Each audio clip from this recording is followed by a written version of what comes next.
is Girls Stop Playin, a weekly show that empowers Black women to stop playing with their potential so they can live a life that they love. I'm Koereyelle, your favorite homegirl, and I'm on a mission to help Black women make the money and get the honey. You can have it all as long as you're willing to work. This is the Girls Stop Playin podcast, and today we have a super special guest in the building.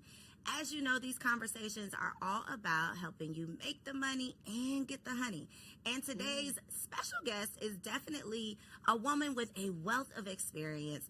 I feel like she's lived several lifetimes, and we are about to get all up in her business. We got my girl Trina Small in the building. Hey, thanks for having me. So I tried to look like really quick, and I could not find it to figure out what episode of Confessions of a Workaholic you were on. Way Back in the day. Back in the day. One baby ago.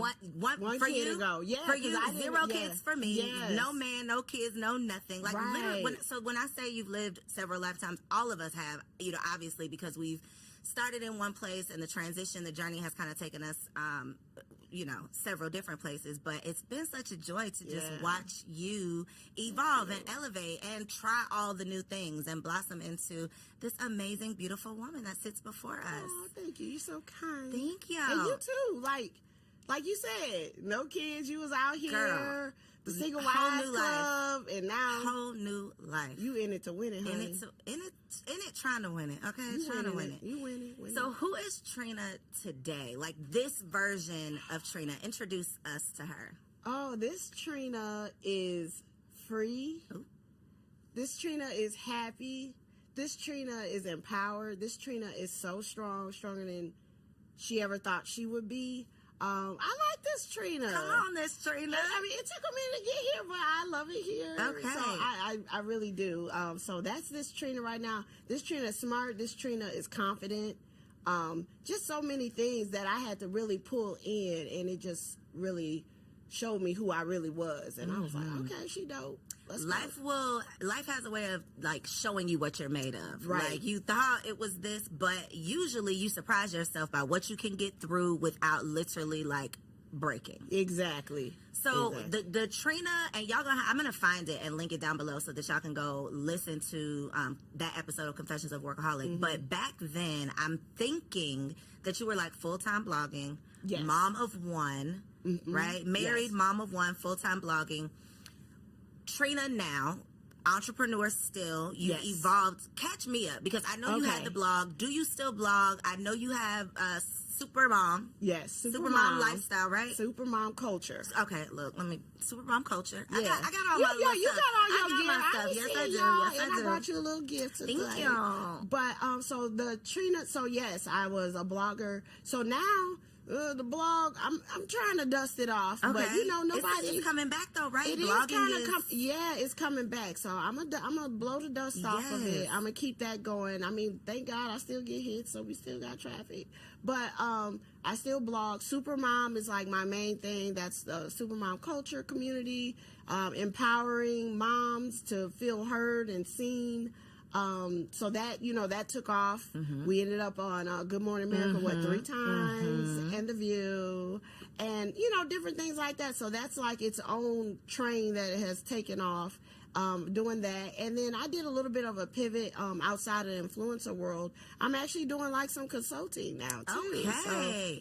So taking the skills you've honed yourself and the things you were doing for yourself in your business, and now you're able to leverage that for other people. Right. And again, like, just kind of getting back into like learning more about me. Like, I do have a marketing degree, so I'm actually using my degree now. So, that's great. That's the thing. Which is, it goes hand in hand with digital marketing. Mm-hmm. So I'm doing the marketing thing. And then I'm in a good space where I've been an influencer and an entrepreneur. So that's just like, I know all the sides. Yep. It's like, what am I doing? So, of course, I know a lot of people like you and other amazing entrepreneurs. And then people just call me like, Trina, can you help me do X, Y, Z? Do you know how to do this? And I'm like, yeah, I did that.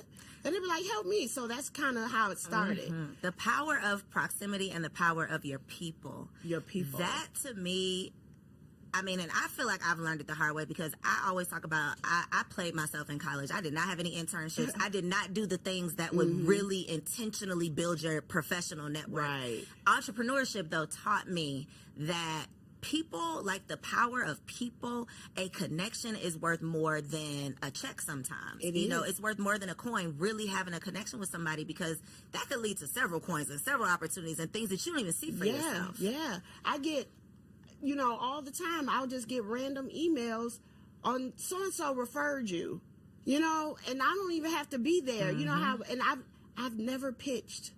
All the stuff that I've done, I have never pitched. Because people will see what you do, and they're like, well, give me your pitch template. And it's like, baby, this is me and God out here. God is putting me in position and putting the people around me to lift me up and open the doors. I always say, like, our blessings come from God, but they come through people. And so the fact that you're not out applying for jobs, you're not pitching yourself for opportunities. People are speaking your names in rooms that you are not in. And it's based on your reputation and the work that you've done. That's very important. How have you been able to maintain your reputation? I guess share like some tips for longevity, because you're not necessarily doing the same thing, but you are still in your own lane. You've still been able to evolve. You are still relevant. You still have these strong relationships. So what, I guess, advice or wisdom could you offer for someone who wants to be there?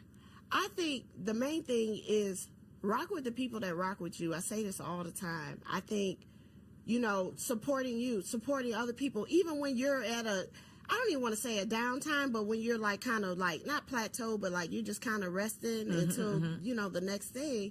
Support, pour into other people, listen, you know, share, whatever. And I think that's what a lot of people are lacking. Everybody's so worried about them. Pour into other people. And I think when you do that, then, you know, when it's time to cash some checks, people be waiting. Trina, what can I do? You know, and I think that's important. I've been supporting people from the start, even if they didn't even know who I was. And then they'll come and they'll be like, I remember you posted about X, Y, and Z years ago. Girl, I got so many orders, da-da-da-da-da. So now they're like, okay, Trina, I can rock with Trina. You know, she was supporting me before I even met her or whatever the case may be. And I think that's important. And a lot of people get away from that. Everybody's looking to take. You got to give. You got to make a deposit. It has to be reciprocal. You got to make a deposit before you make a withdrawal. And I think it's just so, like, obvious. Like, you can feel it when somebody is not, I don't want to say they want something from me, because if we're being honest, everybody wants to benefit from any relationship, any partnership. Everybody wants it to be beneficial. But I think the difference is when you know you bring nothing of value, or you might bring something, but you might be stingy with it. You might be selfish with it. You're not really willing to assist or support unless there's something in it for you. And I think people can pick up on that. Yeah, and it kind of baffles me that people think that you can't. Like, you think I got to where I am and the things that I've done, just like just being like, just, you know, dumb, like, oh, I ain't know you was trying to use me. Like, come on, dog. So how do you deal with those experiences? Because I think it's easy. I'm going to just speak for myself.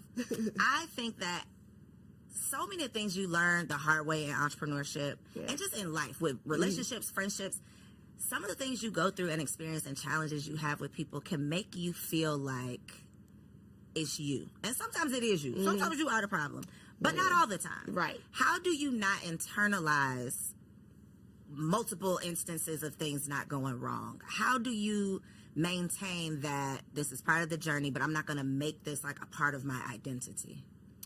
Well, I do. Every once in a while, I do internalize and not be all in my head, but I kind of got to like get it out. You know what they be like? I'm a cry now, and then I'm giving it to God. You know you're going to give it to God, but like I'll be all in my head, like I can't believe this, and, you know, play it out. And then once I do that and I calm down, maybe a little wine, and then I'm on to the next. It's like it never happened. So that's kind of how I deal with that.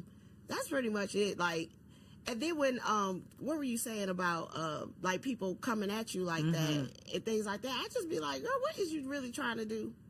I'd be like, look, this is what I can do. And then I just lay it out there. You either take it or leave it. Boundaries. Yes. That's what that makes me think of. And that is something boundaries. That's a personal challenge for this year. It's like working on not just establishing boundaries, but implementing those boundaries, like sticking to it, standing on business with these boundaries. What are some of the boundaries that you have had to implement professionally or personally? Like, what are some, I feel like 40 is the age where I've heard that it's just like, I'm a grown-ass woman, and this is what it is. I'm not people-pleasing no more. I'm not, like, any of those things. What are some of the grown-ass woman boundaries that you've had to implement and stand on? Man, a lot, like, and I'm definitely in the 40s, and I'm good. I just be like, all right, like, and people really be surprised, like, you ain't gonna say no? Like, that's what you want to do. I respect people and what their decisions are, and then I'm gonna respect mine. And so mine are coming into play more so now because I'm single now. Well, I'm gonna use that term loosely, but you know what I'm saying. I'm not married now. Say that. I'm not married right now. So with that being said, girl, the way I be like, bloop, bloop, bloop, bloop, red flag, bloop, like I just be next. Like a video you know game. What I mean? Out, next. You got to go. Like, I can't go play with somebody else. Like, okay, that's what you want to do. Okay. And then I say, I'm not going to stop you. I'm just not going to join you. And then it's like, well, what happened? I thought you, no, that's what you, and I decide if I'm going to participate. That's like my thing. So you set the tone. Okay. I think about it. I'm like, I don't think I want to do this anymore. So is that a different version of Trina than not necessarily married Trina, but pre-married Trina? Like Trina back then versus Trina now. Do you feel like your experience as a married woman how is it dictating your experience dating now? Yeah. So being married, I was married 15 years. We got to talk about it. We're going to talk about it. You give all the tea because I don't really talk about it too much. We can learn from it though, not just to be nosy, but we really do. Yeah. And I'm working on something where I could talk about it more. But I think married Trina, because after such a long relationship and 2 kids, what makes you think that I just met you and I'm going to deal with your stuff? When if I would do that, I could have stayed where I was. You know what I'm saying? Like, it just don't make sense. The math ain't math. So it don't matter, right? You do the equation. So if you think I'm gonna deal with your foolishness, nah, it ain't happening. And I'm okay with that. I said, hey, this is what I say. I done served my time, and I got a T-shirt. I'm good. If I have to ride this thing. Okay.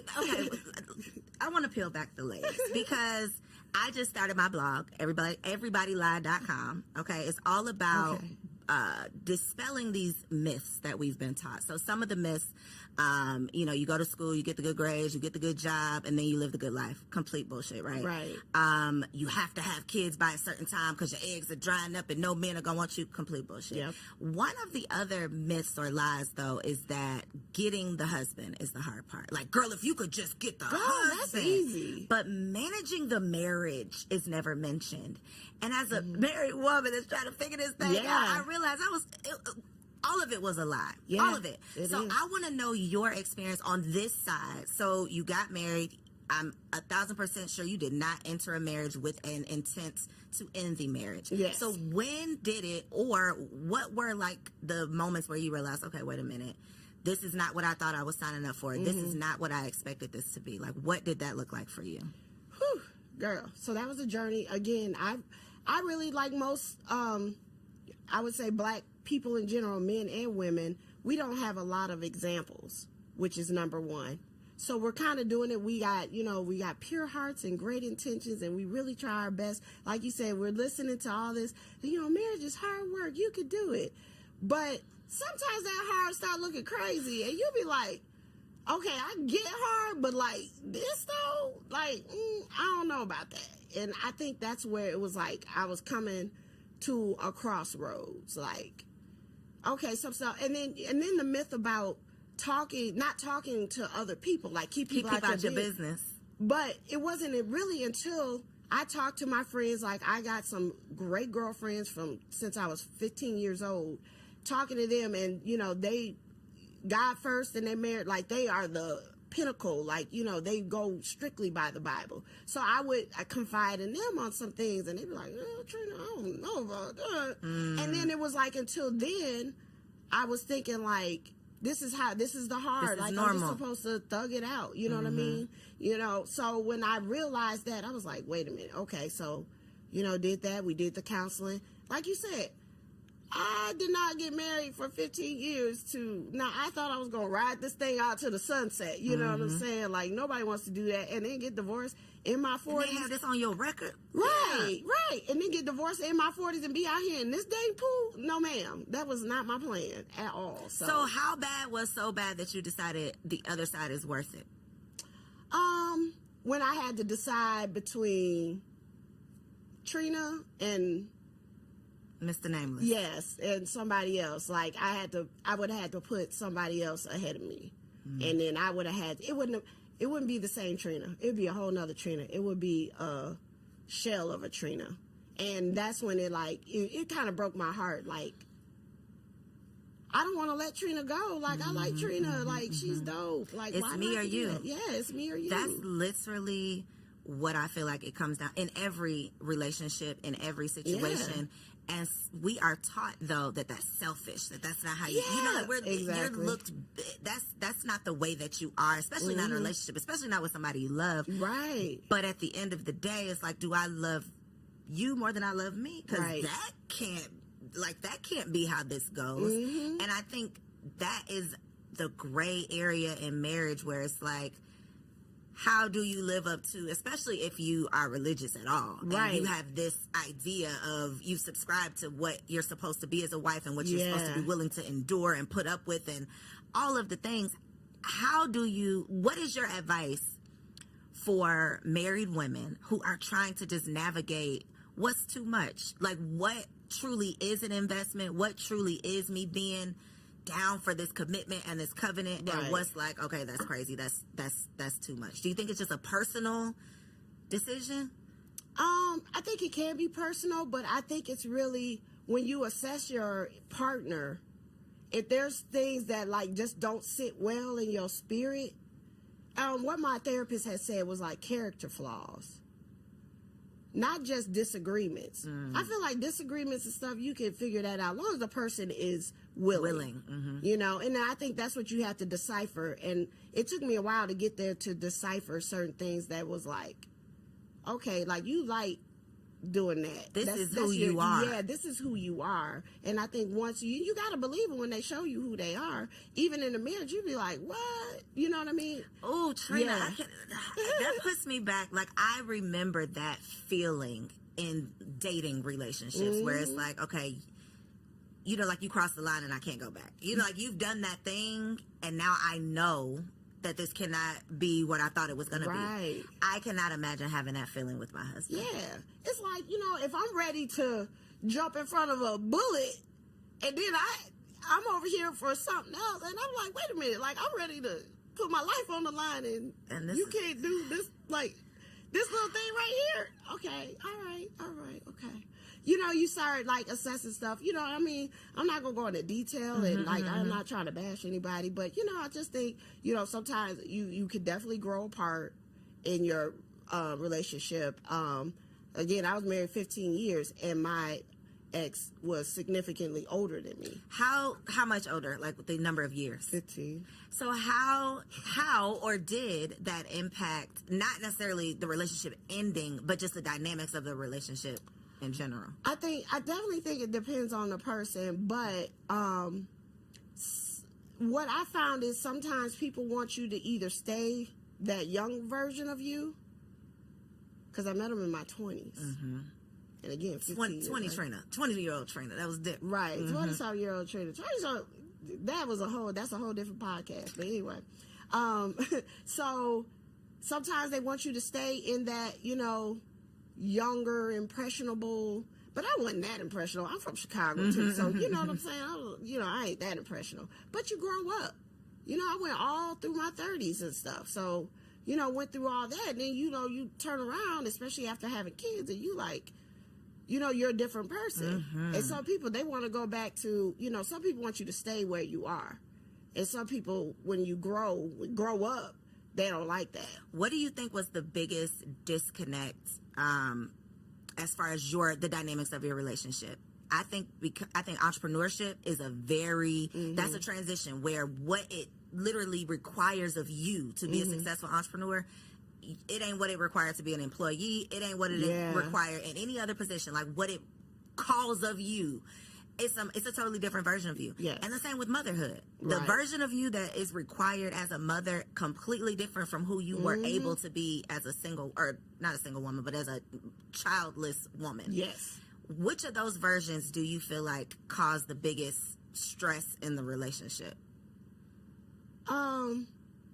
I do think it's business. I think entrepreneurship, even though I had the physical support, but I think when things start turning and you start making, boss moves, sometimes it can ruffle a little feathers here and there. And again, if they like you over here, pretty being good with this little bit. Now, when you have all of this, it's a different beast. Yeah, and then all eyes are on you and attention and stuff like that. And sometimes that could, that definitely could drive a wedge. I've had this conversation with, and not to put you, Trina, in a box, but where you are right now in life, successful.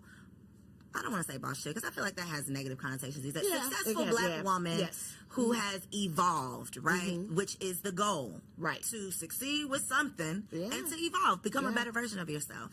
That woman is a threat to a lot of these men. Yeah. A lot of women, just like you, end up in this same position where they have had to walk away from a marriage because it was me or you. It was, this is who I am. Not even in this season. This is who, God is calling me to be. This is who I've evolved into. And you can't handle this version. You don't like this version. You want to compete with this version. You jealous of this version. You want to control this version. Or you want to disrespect this version by going out, finding another, it's literally these same things over and over, which is why I'm not just sitting here being nosy, but I'm really trying to figure out, is it, this was just not a good match? Is it, these are some ways that you can evolve together with your partner? What is the solution in all of this? You know what? And I've definitely laid there many of nights trying to figure it out myself because it was like, math ain't math. Like, what is the problem? Like, what is it? We're a team, you know what I mean? So you really just I think some people, it just brings out certain things in life, brings out certain things in people. And then after they start showing you stuff, it really becomes like you bumping heads. I'm just trying to be great and do this for our family. That's how I look at it. And not to say that at the time that he wasn't happy or anything like that for me. I'm not saying that. But I do think certain things come up where it's like, the wife role. It's like, but you're still my wife or whatever. And it's like, but I'm grinding right now. Like, we got this. Like, it's so was that a challenge? Okay, so being 1,000% honest, and only this answer, right? Yes, it was a challenge for him, obviously, because he saw you as this. I want my wife doing this, and you didn't do X, Y, Z. Where was you at? Was it a challenge for you personally to not necessarily balance, but stand in both roles as the entrepreneur who, as we know, you got to do whatever the business requires of you today. You don't even know what that's going to be, but you got to be willing to do it. Was it hard for you to balance that role and responsibility with being the wife and being the mom and maintaining the house and doing whatever you even felt like you were supposed to do? Yeah, I did a lot. So when everything started popping, like the Good Morning Americas, moving into the warehouse, getting thousands of orders out, I still was trying to, I had got food prep to make sure that they had food. I still was doing that stuff and, still managing our house because I didn't want us to miss a beat. Cleaning people coming. I just had everything set up. I even, the girls was in the mix. I was, get your bags, get your toys, your iPads. We're going to the warehouse. We got work to do, And I would pack them up. So I thought I was doing pretty good. And, still giving, I would involve my ex in things and stuff like that. But, everybody don't want to be involved. And I'm not saying that he didn't want to be involved. But I'm just, it happens to a lot of people. We think we started family business. We want the family to come. All the family don't want to come. So we just have to be honest with that. And that's okay. I don't think nothing's wrong with that. And even with that, too, sometimes the best role for a spouse is to just be that support. Hold the baby down. So when you hold the baby down, I'm going to miss the baby when I come home and we can do our thing, So was there ever any point in either of the businesses where you all were working together in the business or not really? No, not really. Because that's one thing I didn't know about him. We did not work well together. So you feel like you knew that before y'all got married? Yeah, kinda. What does that look like? That means Do y'all have a power struggle? Like, what makes you say that? Yeah, because like we kind of did the kind of the same thing, but he was more on the corporate end of it. But Okay. I did, you know, I'm doing social media, but he was marketing for, you know, a company. And I think with that, it was like, you know, it was like, oh, you should do this and stuff. And if I didn't, it was like, you know, like I was being defiant a little bit or something, you know. Like, this is my baby. So I had to be intentional to keep it separate because I didn't want that. Again, I didn't want that to be part of I didn't want it to be all business. And so I knew that was better to keep it separate. Let me just handle this. You keep the girls. I'll let you know when I'll give you a task. If, you know, and if you don't want to do it, then that's fine. But let me decide, you know, what role I would like you to play in this, you know. And I get it, you know, people want to help or they want to be a part of it. But I think that was probably the best thing because I probably would have been in this space a lot sooner if I didn't do that part. If you didn't have that boundary. Yeah, I had to set that. Okay, last marriage question, and then we're going to move into motherhood. Okay. Being in your seat where you are right now, what is your advice? Your little sister comes to you, she like, sis, I'm about to get married. Do you think I need a secret stash? What do you tell her? Oh, geez. Well, being a divorcee, I would say yes. Okay. Because that's the part that people aren't talking about. That financial. Technically, I've been a stay-at-home mom for 9 years. And now I'm divorced.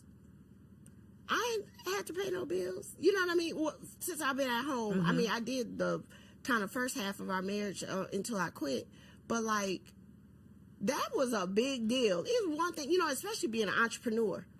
Money is fluctuating. We in a recession. You know what I mean? I felt like I was printing money a couple years ago. Now I'm like begging, like, you know, please help me. I'm poor. With a sign, you know, we'll work for Supermom or something. You know what I mean? So I think that is the thing that no one talks about. Like, you know, I had to go get another house. I had to move. I had to, you know, now I'm paying bills, and I'm like, these bills really do be coming every month, you know. And hey, that was a blessing, and I'm so thankful for that.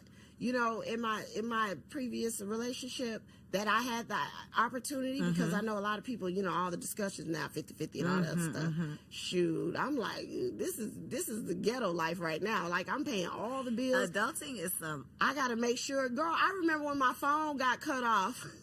My cell phone had got cut off because I wasn't used to paying the bill. You just forgot this bill was still like, coming. I had saw something come across, and I was like, they don't mail bills no more. And I wasn't even thinking about it. Next thing I know, everybody was looking for me. My niece come knocking on the door. I was like, what's up? She was like, girl, I been calling your phone.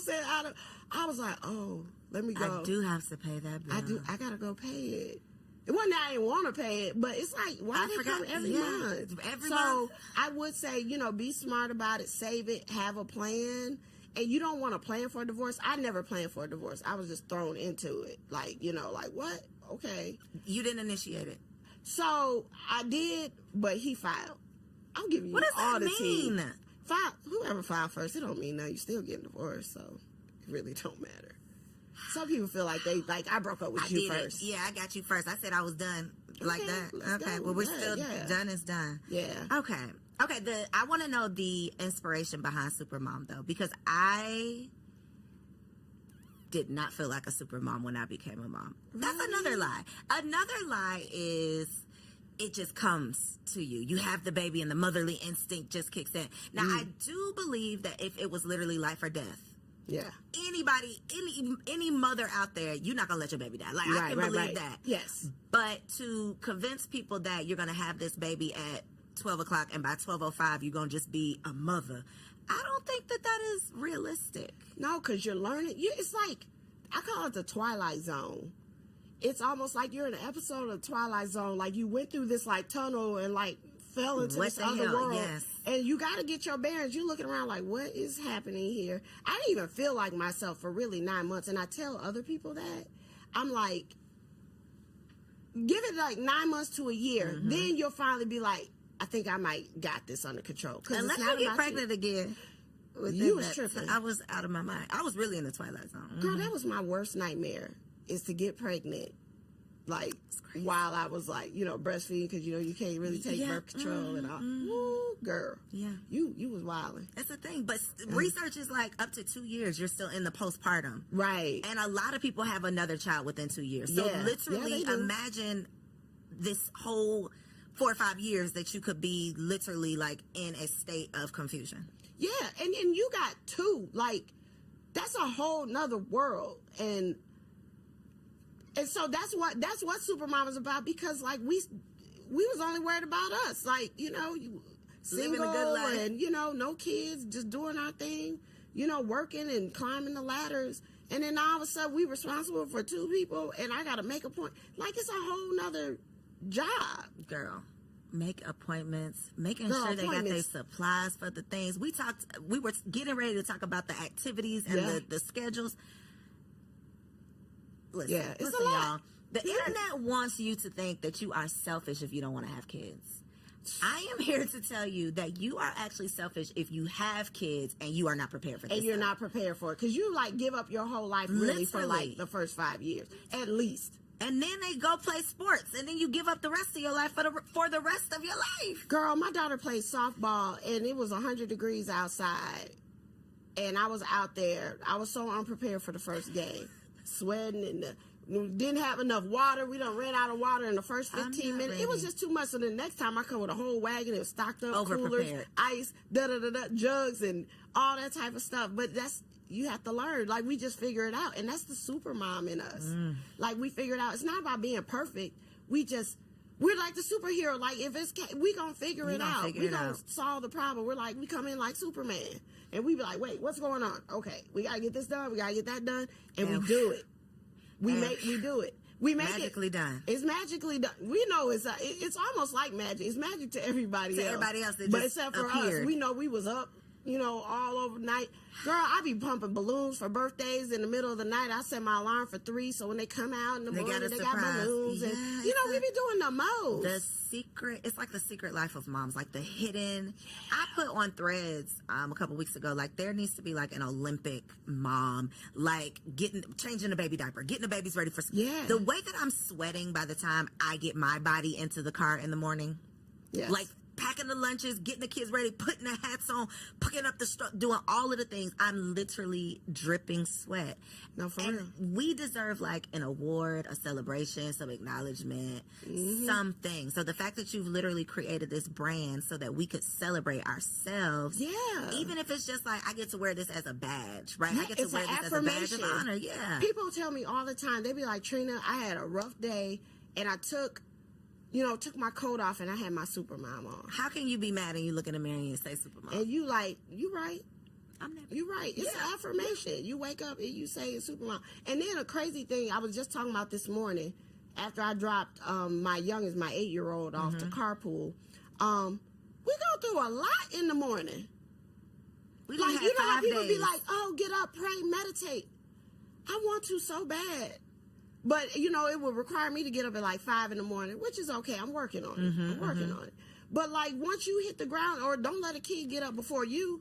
That part. Your day has started before you are even awake. It's Only like thing the I can craziest say, concept. I am at work and I'm not even awake. Exactly. And then, like, you don't even have time to pray and meditate. Everybody be like, oh, I start my morning. Girl, please. I be like, thank you, Lord. And that's about the only prayer I get until I'm about to lay my head back down at night sometimes. Yep. Because as soon as you hit and then I got my teen over here, my 13-year-old over here, having a whole nervous breakdown because her edges ain't laying how she want them to lay. I can't. How is it? So I'm boy mom down over here. Boy. You're girl mom down over there. Yes. I do not envy you. I'm scared of girls. The reviews on girls have come back real not so Do great. not recommend. Do not recommend. It's real ghetto over there. How is it raising a daughter in this Instagrammable influencer sexy red society? I hope we left Sexy Red in 23. I don't think we did. I just said it. Well, she pregnant now. Look, I guess I'll send her some Supermom. Hey, Sexy Red. Right. Look, we no shade, Sexy. No, we got shade. you. We got you with the Come Supermom. on. So, I will say that I'm blessed. My girls are really dope. Okay. That matters. They are dope. They like my little homies. I have to check them every once in a while. You know, I have to get nose to nose sometimes. But they're really good, and I'm really blessed with that because, again, they went through that divorce with me, and, you know. Do you think that made y'all closer? It definitely made us closer. We're like a team. Like, we are like ride or die. Like, we locked in like that. We ain't locked in, ain't no switching up. Like, that's us. And, you know, I had to have these hard sit-downs sometimes because when you got a 13-year-old, they make their own opinions. They watching stuff. You know, you might not think they listening, but they might be listening. And I was really trying to make, you know, protect them, like, oh, everything's fine. And then sometimes they would come in, they would catch me crying and breaking down, and there were sometimes I just lose it, you know, like I had enough for the day, like I just had to deal with X, Y, and Z, and, you know, I got lawyers and, you know, this and that, all type of stuff going on, and I still got to be a parent, like I still got to get y'all ready for school, I still got to wash and comb y'all hair.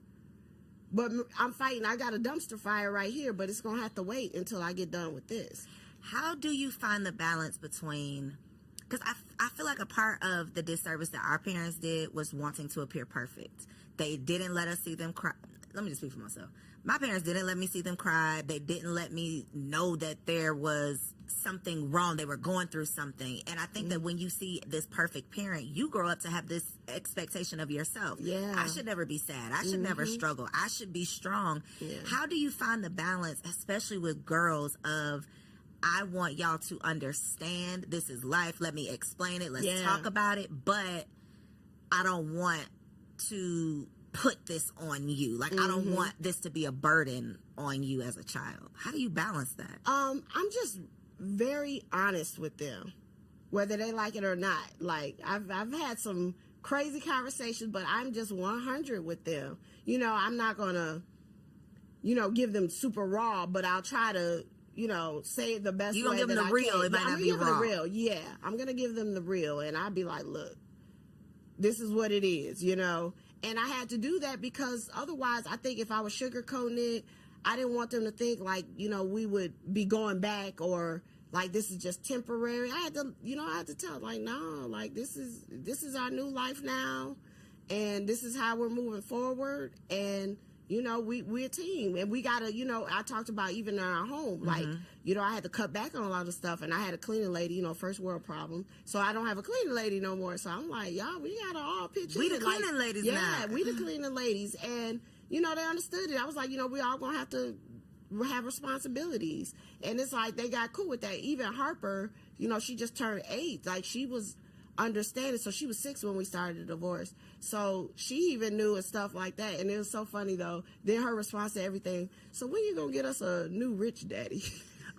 Okay, wait, but their dad is very much still. He's still, yeah. So is that, do they be mad at their daddy? Like how? Because I just know they have their own minds, their own attitudes, their own opinions. How do they manage that? Because they obviously want to see mama with somebody rich. Well, right. That was my youngest, and she said, I was like, oh my God. But I was like, from your lips to God's ears. That okay. part. They do good. They go with him. He's very involved, and so you know they manage it. They make it work. Yeah. I don't think they're mad at anybody. I think, you know, they know it's different now, but you know, I think they see it coming together. We're still new in this. We're just a little over a year into the divorce, so they're doing great. You know, they go with them, they thug it out. Kids are more resilient than we give them credit for. That part. We be the ones that be We be the ones messed taking up. all this stuff. And, you know, at first it was really, you know, them crying and me crying. It was a lot. But now we're at this place where they be like, oh, okay. Like my oldest, she'll write in her calendar, this is when we go with, you know, she be planning. She'd be like, oh, this your weekend? Okay, I want to go to Avalon. I'm going here. Can we go to Main Event? Like, she be making all her plans. Kids be benefiting from these two separate households. I mean, now let me not say it like that.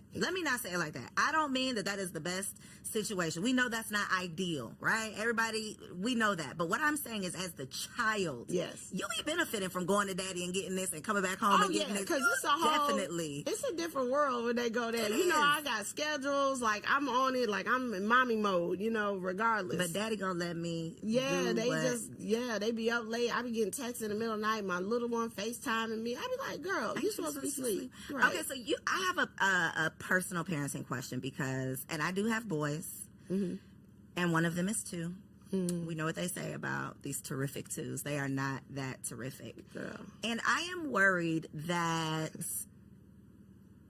it's not just a 2-year-old thing. I'm worried that, is this him? So when you say I'm blessed, my girls are just really great, were they always just really great, or did they become really great? No. Give so me some hope. My second one came out gang banging, like what? Like, you know, GDs and came through the door.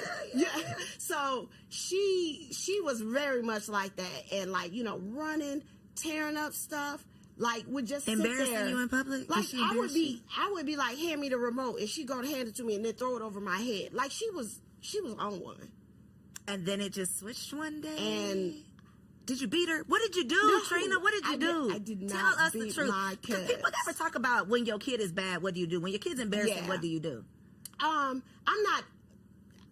don't want a kid to get beat now, because I would beat like a Hebrew slave. But It was different generation. I know, but at the same time, I think sometimes, every once in a while, you might have to get that little tappity tap. But I'm not I try to stay away from the parent and stuff. But Listen, sometimes that might be what they understand. That might be what they understand. And I'm not saying like it has to be ongoing, but sometimes you got to give them a little shock value, because life ain't gonna be go sit in the corner. Life gonna knock you down. It's gonna So I tear you gotta up, knock or them you're gonna down. be in jail behind bars and telling somebody something, you know, in another 10 years. So sometimes you gotta show them that this is the bad side, you know, and you gotta know your kid. If you tell them multiple times that you can't get them to stop doing something, you might have to take another approach. For my oldest, timeouts worked great for her. That she was just devastated if you told her that she had to stay over there for a while with nothing. You know, I mean, of course, What they worked end with up the going to little sleep. one? The little one, no, her daddy. I would be like, well, I'm leaving, and just don't tell me nothing, you know. So she got a couple taps here and there, you know. But she got my it together. dad. I mean, not my daddy. His daddy gonna have to just rip him up once. Yeah, you one or might two have to, times. like, you know, and like I said, I get nose to nose, and they be like, that's the worst thing ever for them. I'm like, I didn't even like, do nothing, do but nothing to you. I can. Yeah. I just want you to know that I can. That I can, you know. And I tell them stories. I be like, oh, your mom used to be get with them now. Don't See, blame me. Yeah. Because it's and you know, I'm trying to subscribe to this, not gentle parenting. I'm trying to subscribe to intentional parenting. I just want to think before I do things. I don't want to be reacting to you. I want to just be emotionally intelligent, still in my parent role. That's the type of parent I'm trying to be. Yeah. But when I'm in public, my pride, Yeah. you know, it's just like you got to embarrass me in front of these you people. are judging all them other moms. Like, why is that kid hollering? You know, in the you'll store? be quick. Single, childless women are quick to, oh, you need to get him. Oh, you need to, baby. But when it's your him, when he is yours, it's like a totally different. Let me tell you what I used to do. I used to step over her in the store. Fall out if you want to. Good Girl, luck. bye. And I just take the cart. I might pause it on the end and like try to look, back at her. but I be gone. And then they say, you know, when she saw nobody coming and she just laying there like this, it was like, All right, I'm gonna go ahead and get like up. the dramatics are over. Nobody's here to see me. She got her tail up and acting like she had some Okay, sense. so all of this. So just keep trying it all. Yeah, just try it all. I think you just got to navigate and really learn your child and what works, because no two kids are the same, too, you know. So, like, my other one, a wooden spoon, you know, like, they got the spanking stick. I definitely have those wooden spoons. Yeah, you got to, you know, like, you want to tap? No, okay. Because that's the result of doing X, Y, and Z. Yeah, and I need you to see. Yeah. Not to play and with then me. I think it's certain. I think, because, like, I mean, I got whoopings for playing. You know, I think we have to discern, like, what's the part, like, where they just playing and didn't know, and then, like you said, being intentional. Like, okay, I'm mad. Like, especially when they write on the wall, they think they done made some art. Mm-hmm. And it's being able to not be the child. That's what parenting is. It's growing up. Yeah. It's you not grown. behaving like a child. Yeah, Right. you really raising yourself as you're trying to raise these kids. Right. So my last question, because another part of the reason that I'm scared of girls is because of my mommy issues, because of the relationship I have with my mother. Okay. Yeah. And it just is a repeated relationships of like our lineage of women and daughters. That's just what it is. Really? Okay. Yes. I'm Awful. sorry. in my research, I'm realizing this isn't that uncommon. And I'm learning that too. It's a thing. Because me and my mom was like this. So like, this is what I wanted to ask you. What are you either repeating or moving away from as far as how you were raised? Like, what are some of the things? Because I think a lot of us, when we are not evolved or matured or trying to be intentional, we end up just repeating what was done to us because that's what's normal. That's our example of how you do things. Can you identify any of the things that you're like, I'm intentionally doing this different? So what I'm intentionally doing is being 100 honest. So they know, like, my mom tell me something, it's good as gold. You know, I want them to know I got their back. I always tell them, I said, if somebody's running late, trust me, if I'm not there, I'm looking for you or somebody's coming for you that you know. And I tell them that all the time, you can rest on that. Because that was one of the things, you know, back in the day, with, you know, no phones and stuff. My mom was working like second shift and stuff. Sometimes people didn't show up to pick me up that said they would. There was no cell phones and, you know, your alarms going off during the day to remind you. If they didn't look at the clock, they just kept going. And I would be at the school with the janitors. You know what I'm saying? Because back then, us used to just bounce. And I'd be at the playground. So that's something that, you know, I tell them. I'm honest. I try to keep the communication. So, like, me and my oldest, like, we kiki with the drama and stuff like that. Like, she'd be like, girl. I'd be like, bruh. Like, I'm your mom, but, you know, I let her slide, you know. How so do you like find the balance in that, though, too? Because how do you be friendly with your child, but still be able to... Yeah, but don't play with me. I probably let her slide way more than a lot of people would, but I think that's more of my personality, because she'll send me a text and she'll start out, sis. But that works for y'all. That's what I think is important, and then too. I check her, and then I go into whatever she was talking about. I was like, girl, who you calling sis? You know, just to kind of remind her. But Let me remind you who you are. Our little, you know, like our little thing. So, you know, I don't get on her too hard, but I always say, like, I'm your mama, right? You know, so she'll tell me about this, the little boy drama, and who broke up and who together and stuff like that. I want to keep that, because I'll be like, so then I get to see, then I can put clues together and find out what you're doing. Yeah, and I'm going to figure out what you're doing. So, you know, that part helps. And I think just doing stuff with them, too, they're included in a lot of things that I do, and we just have a good time. And I think them seeing me with my girlfriends, my oldest said, like when she says little stuff, it just really makes me proud. Like, makes me feel like I'm doing this. I'm doing it. I'm really doing it. She said, I hope I have friends like you have friends when I get older. Because she knows, like, and my friends, we all had kids around the same time. So now she has, like, these play cousins. Friends. Yeah. And so they be so excited when I say I'm going to so-and-so's house or so-and-so house. So they get to kick it, like, all the time. Like, we go over there, like, somebody can have a house party. They'll just be up in a room tearing up stuff while we down there having a good old time. They love that. So we, like I said, that's like my squad. Like, we crew. And that's how I will say 100% they feel like we just like a little team. Like, we like a little girl squad. That is something that so many grown women find themselves searching for, is like community and like somebody actually cares about me. I belong somewhere. So the fact that you are cultivating that in your home. Yeah. Super mom shit. Yeah. That look, she ain't just selling it. She's living this life. I'm trying, and you know, and one thing that I've never done, I don't judge anybody on how they parent. Even when I was baby shopaholic back in the day, you know, it's just, I always try to create these fun spaces, because everything ain't for everybody. And how I roll with my kids might not be. Now, there's some kids, like, I never told my kids to say, auntie or TT or Mr. and Mrs. And so sometimes we'll get around people and they'd be like, it's Mr. John or whatever. And then I have to check them, because then they're like acting like my kids are rude. I was like, hold up. We don't do that. We don't do that. And now, and I'm like, you know what? I started saying, like, you know, so now they do it. They do say Mr., you know, they'll say Mr. Koereyelle or Mrs. Koereyelle, and, you know, stuff like that. So they will do that now. You know, that's an up north thing. Side note, because me and my husband have this conversation where he grew up saying yes ma'am, no ma'am, no sir, no. We don't do that, and I think it's because our people ran away from that in the South, and they taught us we don't do that. Yeah, we ain't gotta look. We all equal up in here. I'm not no ma'am and yes ma'am. And I think that's what it is. So yeah, my kids don't say ma'am and sir and stuff. Now my little one down here in the South now. Yeah. And my little one, she's funny because like she would go to the store, so she know who got all the free cookies, balloons, and stickers, right? So she would go in the Publix and like the free cookie. It'd be a woman. She'd be like, sir, can I please have a free cookie? And so, because I make them ask for things, like, you know, like so they can learn to talk to people. And so she was doing that all the time. So that used to, like, I used to be rolling. I'd be like, she don't understand. She called the woman sir. I was like, oh. Because that's probably the last one she heard. She was like, well, I'm going to just say sir. Say one of them, It's one of them. Like, it's going to be something. I love it. You're definitely mom goals. Oh.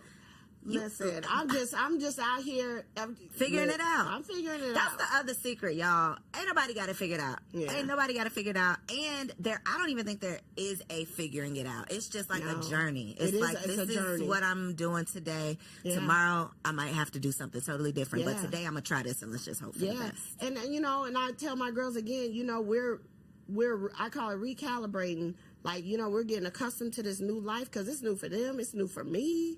You know what I'm saying? I lay next to one person for a long time. You know, now I wake up, I have to remind myself, oh, girl, you got this whole bed to yourself, girl. I'm like, okay, you know, like, where am I? I be like, wait, okay. So I tell them now, like, mommy got to put her head down. Like, we got to replenish. Like, I'm going to be grinding to the summer. And so, you know, all that little extra stuff, we're not going to be able to do that. Even that, though, teaching them, because the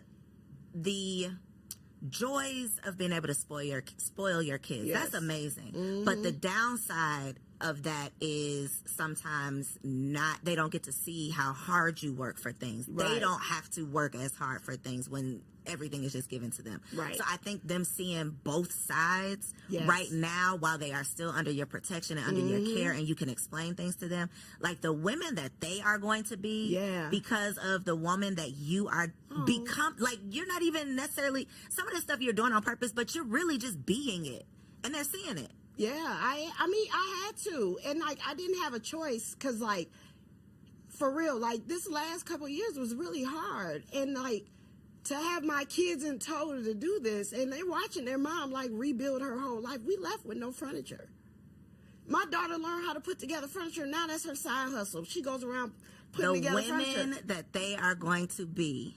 It's crazy. And that was not even a plan. It's not crazy. It wasn't strategic. It's not crazy. It's you. It's not by choice. It didn't just happen. They aren't just dope. No. Who do they come from? The dope dealer, baby. Right here.